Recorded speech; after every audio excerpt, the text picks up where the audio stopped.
கர்த்தராகிய இயேசு கிறிஸ்துவின் நாமத்தினாலே அன்பின் வாழ்த்துக்கள். மிஷனரி வாழ்க்கை வரலாறு பகுதியில் நாம் பார்த்து கொண்டிருப்பது கில்கால் ஜெப ஐக்கிய ஊழிய மிஷனரி ஐயா ஆல்பர்ட் வில்லியம் அவர்களின் சாட்சியை. பாகம் 18-19 இயேசுவை ஏற்றுக்கொண்டதால் குடும்பமும் ஊராரும் அவர்களை ஒதுக்கி வைத்ததை பார்த்தோம். அதோடு வறுமை, கடன், தரித்திரம் இவை யாவையும் சமாளிக்க முடியாமல் ஊரையே விட்டு குடும்பமாய் வெளியேறினார்கள். அதனைத் தொடர்ந்து திண்டுக்கல் மாவட்டத்தில் உள்ள மலை கிராமமான கேசிப்பட்டியில் கூலி வேலைக்கு குடும்பமாய் சென்றனர். பிறகு எப்படி தேவனுடைய ஊழியராய் வாழ்வை ஒப்புக் கொடுத்தார் என்ற அற்புதமான சாட்சியை இந்த காணொளியில் காணலாம்.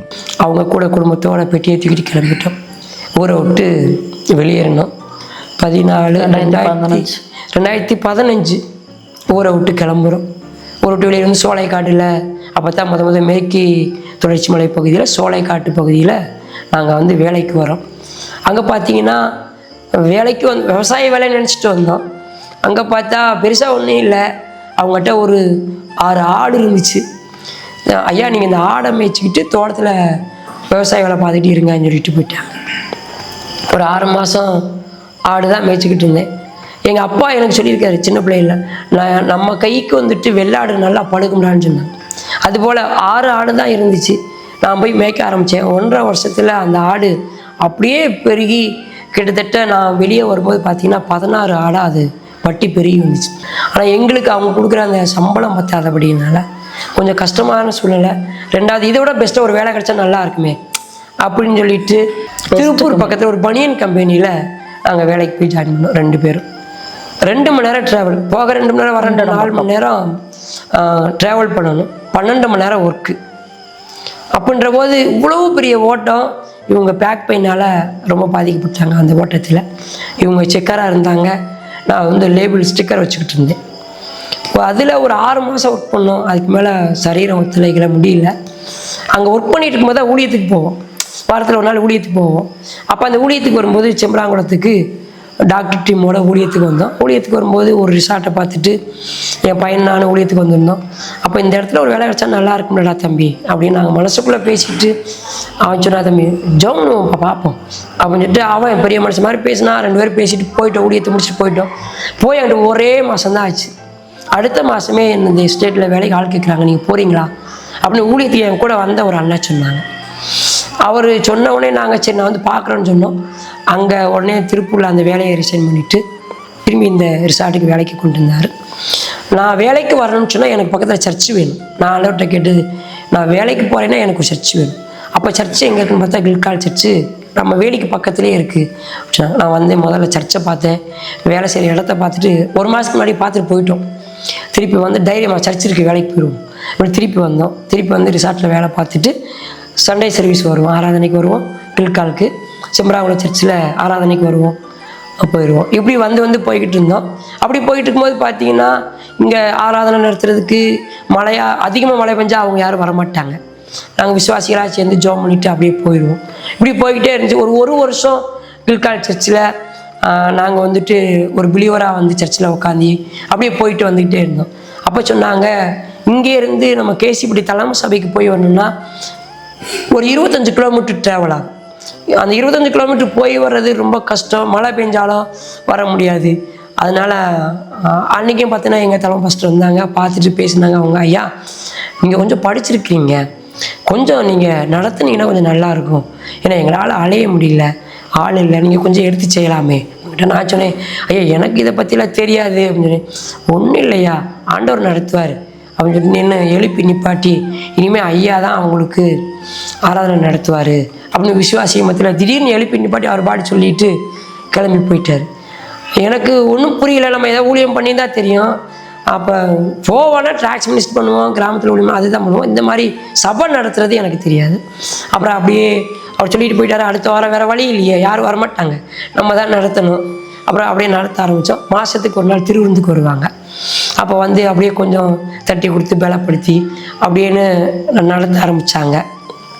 நாட்கள் போக போக ஒரு 2-3 வருஷம் ஆச்சு.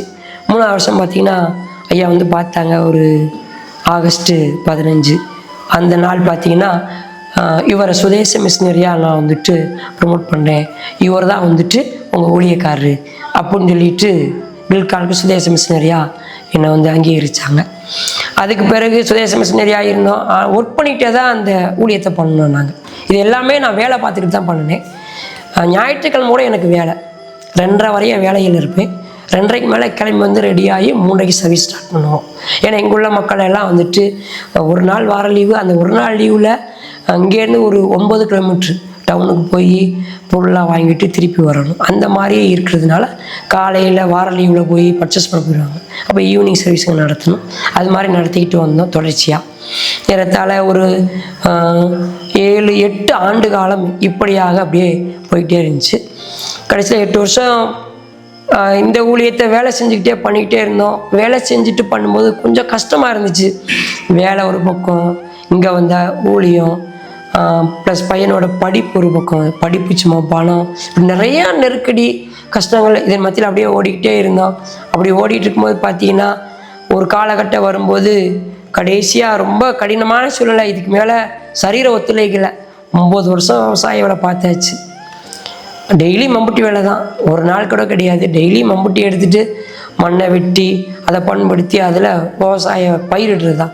எல்லாமே ஆர்கானிக் காய்கனி பயிரிடுறது. அந்த ஒரு 3 ஏக்கரு ஒரு 6 பேரை வச்சு நான் தான் அது எல்லாத்தையும் A to Z நம்ம தான் பார்த்துக்கணும். விதை போடுறதுலேருந்து நாற்று நடுறதுலேருந்து காய்களை பறித்து பேக்கிங் பண்ணி கொடுக்குற வரையில் எனக்கு நான் என்னோடய ஒய்ஃபு ஒரு 4 பேர் நாங்கள் அதை பொறுப்பாக நின்று நாங்கள் அதை செஞ்சு கொடுக்கணும். எங்கள் 2 பேர்த்து பொறுப்பில் அதை செஞ்சு முடிக்கணும். அப்படி 10 வருஷம் கடுமையான உழைப்பு, ஒரு பக்கம் ஊழியம், பையனோட படிப்பு தேவை, இதெல்லாம் மனசில் வச்சு பயங்கர ஓட்டம். கடைசியாக சரீர ஒத்துழைப்பு குறையில் ரொம்ப டல்லாகிட்டோம். ஃபிசிக்கலாக பாதிப்பு ஏற்பட்டுச்சு. சரீரம் ரொம்ப பலகீனமாச்சு. அவங்களே பார்த்தாங்க, ஓட்டத்தை பார்த்தாங்க, கடுமையாக ஓடுறாங்கன்னு சொல்லிட்டு. அப்புறம் ஐயா ஆனால் பேசியிருக்காரு, பல முறை பேசினார். ஆண்டவர் பார்த்துக்குவாரியா, ஆண்டவர் வேலைக்கு வந்துட்டீங்க, ஆண்டவர் பார்த்துக்குவார் சொல்லுவார். ஆனால் எனக்குள்ள அந்த நம்பிக்கை வரலை.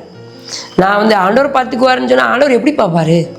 உழைச்சாதான் எனக்கு காசு வரும், காசு வந்தால் தான் ஃபீஸ் கட்ட முடியும். பிஎஸ்சி நர்சிங் என் பையன் படிக்கிறான், அவனுக்கு வருஷத்துக்கு 2.5 லட்ச ரூபா ஃபீஸ் கட்டணும்.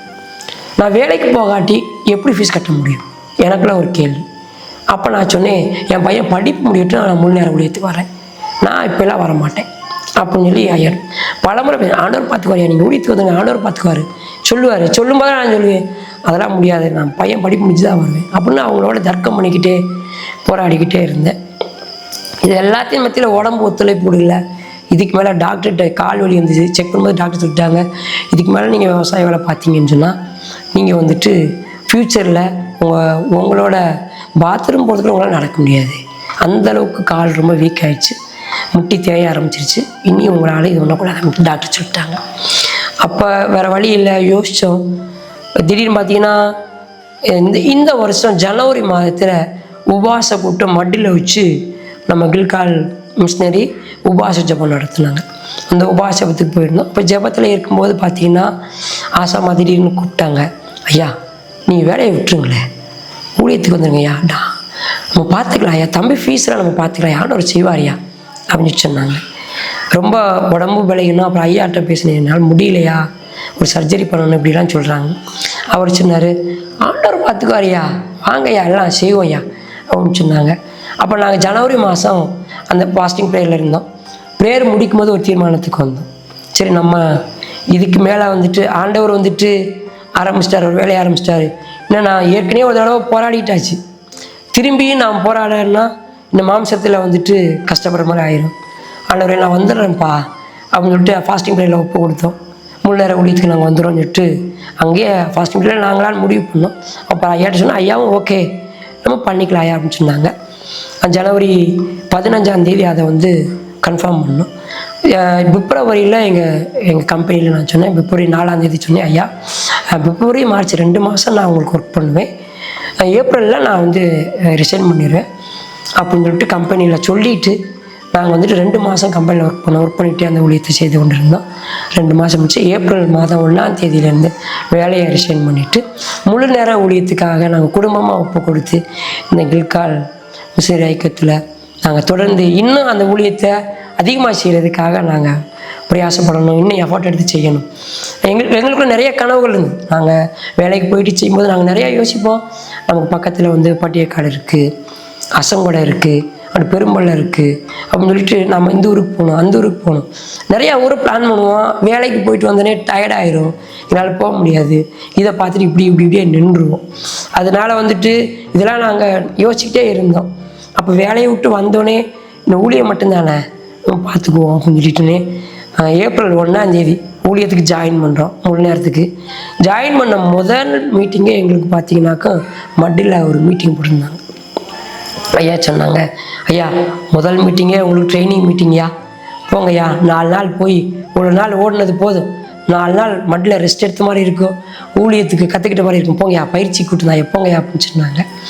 4 நாள் போய் மட்டில் அந்த பயிற்சி கூட்டத்தில் இருந்து கொஞ்சம் சரீரத்தை கொஞ்சம் இளைப்பாறுதலுக்குள்ளே போயிட்டு ரெஸ்ட் ஆகிட்டு அப்படியே திருப்பி வந்தோடனே எங்கள் ஊழியத்தை தொடர்ந்து செய்ய ஆரம்பித்தோம். அப்படி ஓடும்போது நாங்கள் என்ன நினச்சி ஜோம் பண்ணுவோம், முன்னாடி நாங்கள் நினச்சோம் பட்டிக்காடு போகணும் ஜோம் பண்ணிக்கிட்டே இருப்போம்.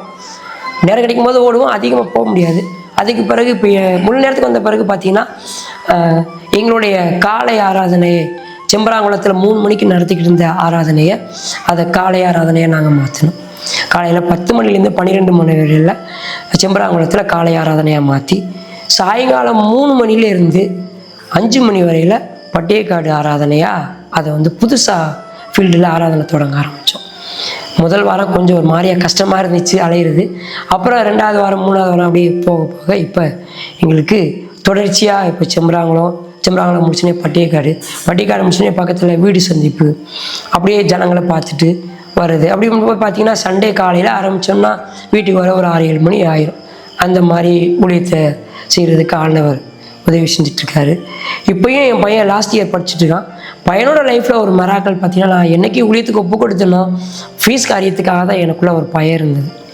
இன்னும் லாஸ்ட் இயரில் எல்லாமே சொன்னாங்க, இன்னொரு அமௌண்ட் கூட தான் வரும், 2.5 லட்சங்கிறது 3 லட்சம் கூட ஆகலாம் அப்படின்னு நான் பயப்படுத்தினாங்க. அதனால் ஆண்டவர் பார்த்துக்கொண்ட ஒரு தைரியத்தில் வந்துட்டோம். வந்தோடனே நான் கமிட்மெண்ட் பண்ணிவிட்டு வந்துட்டு ஜனவரி கமிட்மெண்ட் பண்ணோம். கமிட்மெண்ட் பண்ணி முடிச்சுட்டு மட்டில் இருக்கும்போதே ஒரு ஐயா பேசிட்டு என்ன சொன்னாங்க, உங்கள் பையனுடைய மெஸ் ஃபீஸ் ஃபுல்லாக 1 இயருக்கு நான் கட்டுறேன். நான் என்னைக்கு சரின்னு ஒத்துக்கிட்டு அடுத்த ஒரு அரை நாள் கூட வச்சுக்கோங்களேன், ஒருத்தர் உடனே கமிட் பண்ணார், உங்கள் பையனுடைய 1 வருஷம் மெஸ் ஃபீஸை நான் கட்டுறேன் அந்த ஐயா சொன்னாங்க. அப்போ எனக்கு ஒரு தைரியம் வந்துச்சு, ஆனார் ஊழியத்தை நம்ம அங்கீகரிக்க உறுதிப்படுத்துகிறாரு அப்படின்னு ஒரு சின்ன ஒரு இது வந்துச்சு. ஆனாலும் இன்னும் பணம் கைக்கு வரல, அதனால் நம்பிக்கை இல்லாமல் ஓடிச்சு. வந்தோம். இங்கிட்டு வந்து அடுத்து ஒரு 15வது நாளே வந்துட்டு அதை ஸ்டடி ஃபீஸை கட்டுறதுக்கு ஒரு அமௌண்ட்டை ஆண்டவர் கொடுத்தாரு. ஒரு 40,000 ரூபா எடுத்த உடனே ஒருத்தவங்க ஒரு 40,000 ரூபா ஃபீஸ் கட்டினாங்க, ஸ்டடி ஃபீஸ் கட்டினாங்க. அப்படி அதுக்கு பிறகு நம்பிக்கை வந்துருச்சு, இதுக்கு மேலே ஆண்டவர் ஸ்டார்ட் பண்ணிட்டார் அவர் வேலையை. அப்போ எனக்குள்ளே என்ன வந்துச்சுன்னா, நான் உங்கள் வேலையை பார்க்குறேன், என் வேலையை நீங்கள் பார்த்துக்குங்க அப்படின்னு சொல்லிட்டு அவர்கிட்ட கொடுத்துட்டு இப்போ அந்த ஃபீஸ் கட்டணும், அவனுக்கு தேவையை சந்திக்கணும் அப்படின்ற அந்த பாரம்லாம் எதுவும் கிடையாது. இன்றைக்கி சோத்துக்கு இருந்தாலும் இல்லாட்டியும் சரி, நான் உன் வேலையை பார்க்குறேன், நீ என் வேலையை நீங்கள் பார்த்துக்குங்க அப்படின்றத ஆண்டவர்கிட்ட கொடுத்துட்டான். இப்போ ஆண்டவர் வந்துட்டு பார்த்தீங்கன்னா எந்த சூழ்நிலையிலையும் அந்த ஒரு மனரம்யமாக ஓடுறதுக்கு ஆண்டவர் உதவி செஞ்சுட்ருக்கிறார். நிறைவோ குறைவோ எல்லா சூழ்நிலையிலும் ஆண்டவருக்குள்ளே மனரம்யமாக இருக்க கர்த்தர் உதவி செய்து கொண்டிருக்கிறார். புதுசாக தொடங்கப்பட்ட பட்டியக்காடு ஊழியத்தில் கிட்டத்தட்ட இப்போ ஒரு 6-7 பெரியவங்க, ஒரு 15 சின்ன பிள்ளைங்க, 20 சின்ன பிள்ளைங்க, அந்த மாதிரி தொடங்கி ஒரு மாதம் கூட ஆகலை, ஒரு பெரிய ஒரு ஆத்மாவை சபையில் கொண்டு வந்து சேர்த்துருக்கிறார். அது எங்களுக்கு இன்னும் அதிக உற்சாகத்தை தான் கொடுத்தது. இன்னும் ஓடணும் அப்படின்ற மாதிரி எங்களுக்கு ஒரு பெரிய பூஸ்ட் மாதிரி ஒரே எனர்ஜெட்டிக் ஆயிடுச்சு.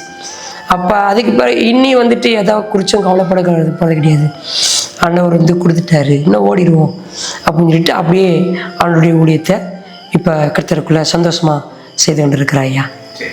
உங்களுக்கு காலில் என்ன பிரச்சனையா? பிறக்கும்போது நார்மலாக நல்லா குழந்தையாக தான் நல்லா தான் பிறந்தேன். ஒரு 1.5 வயசு வரையில் நான் நார்மலாக நல்லா இருந்தேன். 1.5 வயசில் பார்த்தீங்கன்னாக்கும் எனக்கு தெரியாது, எங்கள் அம்மா சொன்னாங்க அம்மா போட்டிருந்தது. அந்த சமயத்தில் என்ன ஆச்சுன்னா, நீ போய் தண்ணி தொட்டிக்குள்ள விழுந்துட்ட, இருள் அடிச்சிருச்சு அப்படின்ற மாதிரி அவங்க சொன்னாங்க. எனக்கு விவரம் தெரிஞ்சுதான் எனக்கு தெரியும், எனக்கு அது போலியோ அப்படின்னு டாக்டர் சொன்ன பிறகு தான் தெரியும்.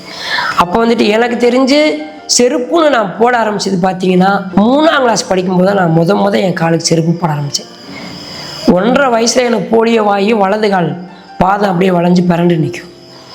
அப்போ எனக்கு கொஞ்சம் விவரம் தெரியும் போது மதுரையில் கொண்டு போய் டாக்டர் செக் பண்ணாங்க. அவங்க சொன்னாங்க, இது வந்துட்டு காலப்போக்கில் இப்படி பிறண்டு இருக்கிற அந்த பாதம் அப்படியே திரும்பி கொஞ்சம் பெரியவனாகும்போது பாதம் ஸ்ட்ரைட்டாக வந்துடும், ஃபுட்டு சரியாயிடும்.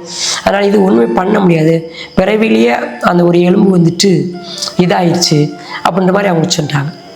அந்த எலும்போட வளர்ச்சி இதாகி ஒரு முட்டி ஜாயிண்டில் வந்து ஒரு எலும்பே இல்லை, ஒரு சைடே இல்லை அப்படிங்கிற மாதிரி அவங்க சொல்லிட்டாங்க. இது சர்ஜரி பண்ணி எதுவும் பண்ண முடியாது, சரி பண்ண முடியாதுன்னு சொல்லிட்டாங்க. எனக்கு விவரம் தெரிஞ்ச பிறகு அது நான் கேட்ட கதை. அதுக்கு முன்னாடி எனக்கு சொன்னது இப்படி. அப்போ நான் செருப்பே போடாமல் தான் ஓடுவேன். கல் முள் வெயில் சூடு பொறுக்கிறது எதையுமே ஓடி ஓடி புல்லில் நின்றுக்குவேன். கால் சூடு பொறுக்காமல் ஓடுவேன். எங்கே புல் இருக்குதோ ஓடி போய் அந்த புல்லில் நிற்குவேன். அப்புறம் கொஞ்சம் தான் நடப்பேன், திரும்பி ஓடி போய் புல்லில் நிற்பேன். செருப்பு போட்டு நடக்கணுங்கிற அந்த ஒரு நாலேஜ் கூட இல்லை, அது கூட இல்லாமல் தான் நான் ஓடி வந்தேன். ஆனால் பேசியிருக்காங்க, எனக்கு பின்னாடி என்னைய பேசியிருக்காங்க. நிறைய பேர் என்னை வந்துட்டு எனக்கு குழந்தை பிறந்த பிறகு என் சொந்த தாய் மாமா சம்சாரம் வந்தனேன்னு, இவனுக்கு கால் இப்படி கால், பிள்ளைக்கு கால் நல்லா இருக்கான்னு என் பையன் பிறந்த குழந்தையோட காலை திருப்பி பார்த்துட்டு போனாங்க. அது மாதிரிலாம் வந்துட்டு அதுலேருந்து இது போல் நிறைய இன்சிடெண்ட் இந்த கால் ஊனத்தினால அநேகரால் வந்துட்டு இது போல் பாதிக்க இருச்சு. அந்த பாதிப்புன்னா வந்துட்டு உள்ளுக்குள்ளே இருக்கும், ஆனால் அதை எனக்கு வந்துட்டு அது ஒரு பாதிப்புன்னு எனக்கு தெரியல. நான் நல்லாவே போல தான் எல்லா வேலையும் செய்வேன். வெயிட்டு தூக்குறதா இருக்கட்டும், ஓடுறதா இருக்கட்டும், நடக்கிறதா இருக்கட்டும், எதை குறிச்சும் பழப்ப மாட்டேன். நான் பாட்டுக்கு எங்கே வேணாலும் போயிட்டே இருப்பேன். 2 வீலர் ஓட்டும்போது பார்த்தீங்கன்னா, இப்போ வண்டியில் போகிறோம், ரைட் சைடு லெஃப்ட் சைடு வண்டி சாய்ஞ்சாலும் லெஃப்ட் சைடு கால் ஊனி வண்டி நிப்பாட்டும். ரைட் சைடு வண்டி சாஞ்சிருந்துச்சுன்னா அதோட வண்டியை கிழத்துட்டு நான் விழுந்துருவேன், அவ்வளோதான். அது 3 பேர்த்த வச்சு ஓட்டினாலும் சரி. அதே போல் வண்டியை டேர்ன் பண்ணுறது அந்த சைடெலாம் திருப்ப முடியாது, திருப்பினா கீழே தான் விழுகும், எந்த கால் பேலன்ஸ் கிடைக்காது. அதன் மத்தியிலையும் வண்டி ஓட்டுறதுக்கு ஆண்டவர் உதவி செய்தார். இன்றைக்கி இந்த ஊழியத்துக்கு பார்த்தீங்கன்னா செம்பராங்குளத்தில் இருக்க ஒரே ஒன்றும் பிரச்சனை இல்லை, பக்கத்தில் தான் இருக்கும், ஒரே இடத்துல இருக்கிறோம்னு சொல்லிட்டு இருந்துச்சு. இப்போ பட்டியக்காடு 4 கிலோமீட்டர் பைக்கில் தான் போகணும். அது நல்ல நட்டுக்குத்து மேடு. முத வண்டி ஓட்டும்போது உள்ளுக்குள்ள ஒரு பயம், எப்படா அந்த மலையில் போகிறோம் அப்படின்னு சொல்லிட்டு. அப்புறம் ஃபஸ்ட்டு போகும்போது கொஞ்சம் பயந்து போனேன். அப்புறம் இப்போ பழக்கமாயிடுச்சு, இப்போ ஈஸியாக போய்ட்டுறதுக்கு வசதியாக இருக்குது. என்னோடய கால் வந்துட்டு போலியோனால் பாதிக்கப்பட்டது, வலது கால் போலியோனால் பாதிக்கப்பட்டது. ஹைட்டு வாய்ஸ் பார்த்தீங்கன்னா லெஃப்ட் சைடுக்கு ரைட் சைடுக்கு 2 இன்ச்சு உயரம் குறைவாக இருக்கும். ஆனால் நான் நடக்கும்போது ஒரு சைடு சாஞ்சு நடக்கிற மாதிரி இருக்கும். மற்றபடி ஒன்றும் இல்லை. இப்போ இந்த பேலன்ஸ் எல்லாம் லெஃப்ட் சைடுக்கு கொடுத்ததுனால லெஃப்ட் சைடு முட்டி கொஞ்சம் தேய்மானம் ஆயிடுச்சு. ஃபுல் பாடி வெயிட்டு தாங்கலை, கொஞ்சம் பெயின் இருக்குது காலில். வேலை செய்கிறதுனால நான் நினச்சேன், வேலை செய்கிறதுனால தான் கஷ்டம். கொஞ்சம் ஊழியத்துக்கு வந்துட்டோன்னா அந்த மம்முட்டி எடுத்து ஒத்த கால் பேலன்ஸ் பண்ணி வெட்டாமல் இருப்போம் இல்லையா, அப்போ நமக்கு மாறிடும் அப்படின்னு சொல்லிட்டு ஒரு இது. ப்ளஸ் அவருடைய வேலை செய்கிறதுனால அந்த சுகத்தை என் ஆண்டவர் எனக்கு கொடுப்பாருன்ற நம்பிக்கை இருக்கியா. எனக்கு கால் வந்து ஒரு பொருட்டு கிடையாது, என் ஊழியத்துக்கு அது தடை கிடையாது. பரிசுத்த வேதாகமம் ஏசாயா 52:7 சமாதானத்தை கூறி நற்காரியங்களை சுவிசேஷமாய் அறிவித்து ரட்சிப்பை பிரசித்தப்படுத்தி உன் தேவன் ராஜரீகம் பண்ணுகிறார் என்று சீயோனுக்கு சொல்லுகிற சுவிசேஷனுடைய பாதங்கள் மலைகளின் மேல் எவ்வளவு அழகாய் இருக்கின்றன என்று நாம் பார்க்கிறோம். இப்பொழுதும் மிஷனரி ஐயா ஆல்பர்ட் வில்லியம் சொன்னது போல தன்னிடத்தில் இருக்கின்ற குறையை அதை தேவனுக்காய் நிறைவாய் எண்ணுகிறார். இப்படிப்பட்ட ஊழியர்கள் எழும்ப வேண்டும் என்று ஜெபித்துக் கொள்ளுங்கள். அடுத்த பகுதியில் ஐயாவின் துணைவியார் சகாயராணி அவர்களின் சாட்சியை பாகம் 21 கேட்கலாம். எனக்கு ஒரு வாஞ்ச கல்யாணம் முடியக்கூடாது, நம்ம ஊழியத்துக்கு போகணும். ஆர்சி சிஸ்டர்கள் எப்படி இருக்கிறாங்களோ அது மாதிரி நம்ம ஒரிசா இதுதான் என்னுடைய மைண்டில் இருந்தது. தமிழ் இங்கே இருக்கக்கூடாது.